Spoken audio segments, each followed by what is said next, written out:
Thank you, Mr. Chairman. I'd like to wish Ms. Tracy Fletcher a happy 40th birthday. I don't know. The community, huh? Okay. The community center, the public invited to a groundbreaking ceremony at 10 a.m. on January 14th for the upcoming Kelowna Community Center, located at 201 LA 3141 in Kelowna.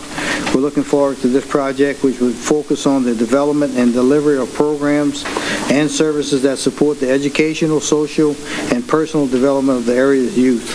We're expecting a nice turnout, so come out there and for the groundbreaking, we'll have some light refreshments.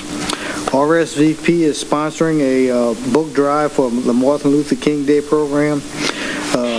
Service projects, we are asking for donations for new or generally used books to be dropped off at the RSVP office at the Eddie A. Dufresne Community Center or the parish president's office from now until January 23rd. I'm sure we all have some books that are hanging around that we're looking to get rid of, so we can certainly use those books.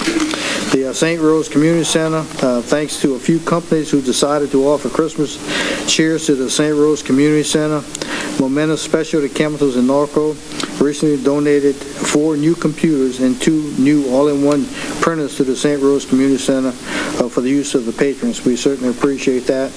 And Ladder and Bloom, Miss Wendy of Dextrahan, adopted the youth partners of St. Rose Community Center, donating items on each child's Christmas list.